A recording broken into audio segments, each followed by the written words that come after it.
Hello प्यारे बच्चों, इस वीडियो में हम करेंगे कक्षा 9वीं की विज्ञान की वर्कशीट नंबर 5। 16 अप्रैल 2021 की वर्कशीट है और आज का जो हमारा विषय है वो है तत्व। तत्व के बारे में हम सबको जानेंगे। इसकी परिभाषा कैसे देनी है, ये कितने प्रकार की होती है, ये मिश्रण से अलग कैसे, यौगिकों से अलग कैसे है, तो सब कुछ जानेंगे आज तत्व के बारे में। ज्ञान ने जिज्ञासा दीदी से एक प्रश्न पूछा कि दीदी, अभी तक जो हमने पदार्थ देखे, अभी पिछली वर्कशीट में भी तो कर रहे थे ना, विलयन, कोलाइड, निलंबन, ये सब तो अशुद्ध हैं, लेकिन क्या कोई ऐसा पदार्थ भी है जो शुद्ध हो? अगर है तो वो कैसे शुद्ध हो सकता है? हमारे आसपास ऐसे कौन सा पदार्थ है जो शुद्ध है? तो दीदी ने समझाया, ज्ञान देखो, हमारे आसपास बहुत सारे ऐसे पदार्थ हैं जिनका उपयोग हम बिल्कुल शुद्ध रूप में ही करते हैं और ये दो प्रकार के होते हैं।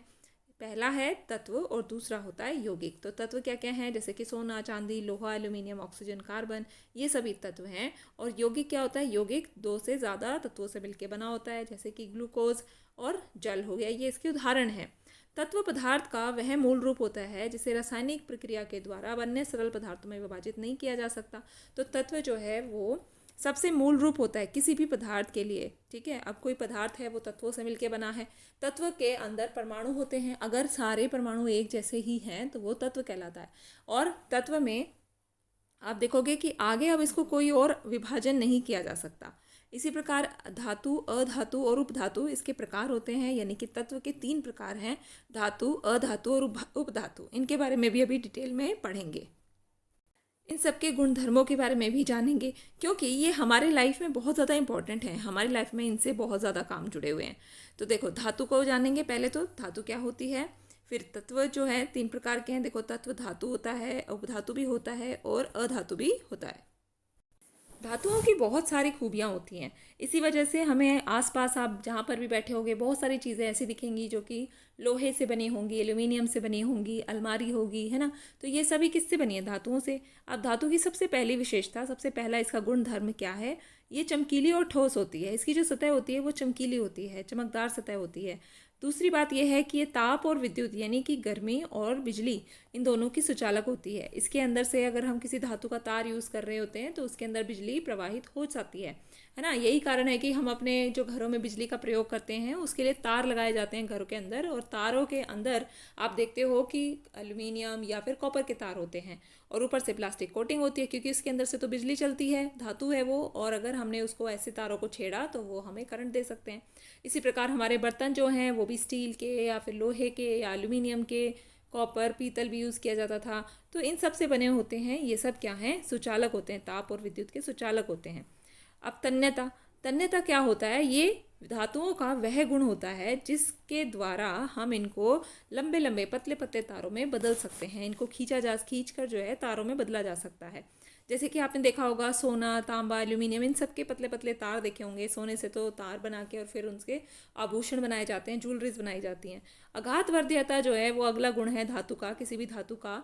कि आघातवर्ध्यता क्या होती है भाई? इस गुणधर्म की वजह से, इस खासियत की वजह से बेटा, इनको पीट पीट कर महीन चादरों में ढाला जा सकता है। अगर हम किसी लोहे के पतले से टुकड़े को लेते हैं और उसके ऊपर हैमर से, हथौड़े से बार बार जो है चोट करते हैं, उसको पीटा जाता है, तो वो पतली पतली शीट्स में बदल सकता है।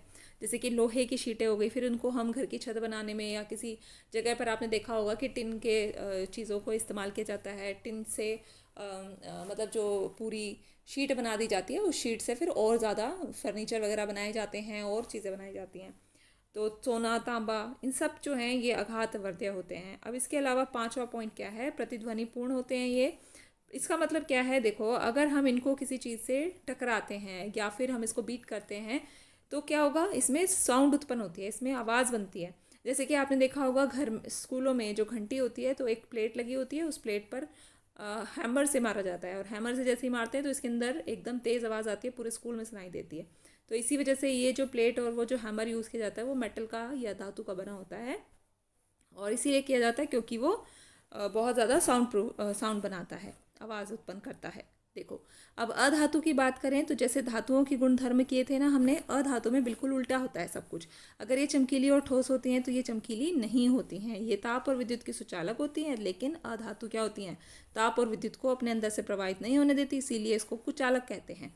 ये तन्य होते हैं और अघातवर्धय होते हैं, लेकिन अधातु जो होती हैं वो ना तो तन्य होती है ना अघातवर्धय होती है, ना तो उनको हम शीट बना सकते हैं ना उनके तार बना सकते हैं, क्योंकि ये भंगुर होती हैं। अब अगर मैं आपको एक कोयले का टुकड़ा दे दूँ और उसके ऊपर आप जो है ना हैमर से उसको चोट करते हो, उसको पीटते हो, तो वो क्या होगा, थोड़ी देर के बाद उसका बिल्कुल पाउडर बन जाएगा। क्या वो शीट में बदल पाएगा? नहीं, कभी भी नहीं। तो इसका मतलब क्या हो गया, वो भंगुर होते हैं।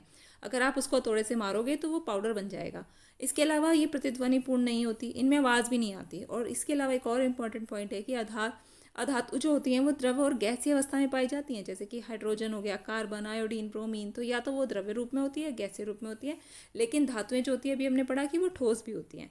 इसके अलावा आप देख रहे हो बीच में लिखा है उपधातु। तो जैसे धातुओं के गुण हैं और अधातुओं के गुण हैं, तो कुछ कुछ सेम सेम मिलता जुलता उपधातु में आ जाता है। जैसे वह तत्व जो धातु और अधातुओं के बीच के गुणों को दर्शाते हैं उन्हें हम उपधातु कहते हैं। जैसे कि बोरोन, सिलिकॉन, जर्मेनियम, ये क्या करते हैं, कभी कभी धातु के जैसे बिहेव करते हैं और कभी कभी अधातु के जैसे बिहेव करते हैं। तो इनके भी बहुत सारे यूजेस हैं, आप इनको डिटेल में आगे पढ़ोगे। अभी देखो प्रश्न देख लेते हैं, फिर आंसर इकट्ठे देखेंगे। प्रश्न नंबर 1 कहता है कि तत्व क्या होता है, इसकी परिभाषा लिखेंगे और मिश्रण से ये किस प्रकार भिन्न होता है, मिश्रण से कैसे अलग है ये, तो ये भी हमने अभी डिस्कस किया था। खाना पकाने के लिए एल्यूमिनियम के बर्तनों का उपयोग किया जाता है, तो यहाँ एल्यूमिनियम के कौन से गुणों का प्रयोग किया जाता है। अगर हम खाना बनाने के लिए बर्तन बनाते हैं, बर्तन एल्यूमिनियम के बने हुए हैं, तो ऐसा क्यों है कि एल्यूमिनियम के ही बने हैं, ठीक है, तो वो कारण बताना है, ऐसी क्या खास बात है एल्यूमिनियम में। फिर कोयला जो होता है, यानी कि कार्बन का ये एक रूप है कोयला, इसको घरों में प्रयुक्त होने वाली तारों के लिए इस्तेमाल किया जा सकता है। अगर किया जा सकता है या नहीं किया जा सकता है, इसको आपने समझाना है, बताना है डिटेल में। उसके बाद 4th क्वेश्चन है आघातवर्धीयता और तन्यता को परिभाषित करना है। तो ये क्वेश्चन सारे इंपॉर्टेंट हैं, आपके एग्जाम में भी इन्हीं से प्रश्न पूछे जाते हैं। तो वर्कशीट को आप अच्छे से मेंटेन करके रखें अपनी कॉपी में, ठीक है। आंसर देखते हैं। प्रश्न नंबर 1, तत्व क्या है, तो इसकी परिभाषा बताएंगे। वह पदार्थ, वह शुद्ध पदार्थ जो केवल एक ही तरह के परमाणुओं से मिलकर बना होता है, उसको तत्व कहते हैं। और तत्व मिश्रण से किस प्रकार भिन्न है, कैसे अलग है। तत्व में एक ही प्रकार के परमाणु होते हैं, लेकिन मिश्रण में 2 या 2 से अधिक तत्वों को मिलाकर बनाया जाता है, ठीक है। तो ये फर्क है इन दोनों में।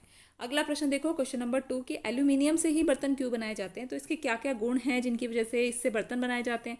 तो पहला गुण क्या है, देखो मैंने ऊपर हेडिंग डाल दिया, एल्यूमिनियम के इन गुणों के कारण या निम्नलिखित गुणों के कारण इसका प्रयोग बर्तन बनाने के लिए होता है।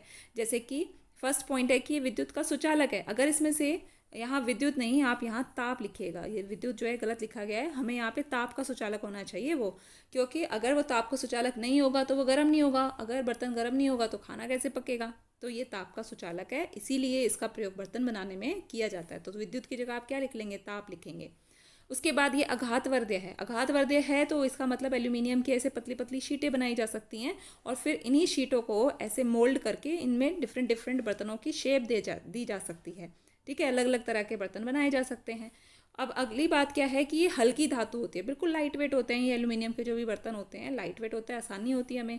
उच्च गलनांक, उच्च गलनांक का मतलब समझो कि इसका मतलब क्या है कि इनका जो गलनांक है, यानी कि ऐसा तापमान, वो तापमान जिस पर ये पिघलने लगे वो बहुत ज़्यादा होता है, उच्च होता है। इससे क्या फ़ायदा है भला, क्योंकि अगर हम इसके नीचे भाई गैस पे रखेंगे बर्तन को और वो काफ़ी देर तक गर्म होते रहेगा तो ज़्यादा आँच से या आग से तो आपको पता है कि पिघलने लगती हैं चीज़ें, तो ये मेल्ट नहीं होता। क्यों नहीं मेल्ट होता, क्योंकि इसका उच्च गलनांक होता है। तो ये भी बहुत ज़रूरी होनी चाहिए थी बात, नहीं तो हमारे खाने के साथ साथ वो भी मेल्ट हो जाता, बर्तन भी मेल्ट हो जाता, तो ऐसा नहीं होता ना कभी भी। तो ये सारी खूबियाँ होती हैं इसकी वजह से इससे बर्तन बनाए जाते हैं।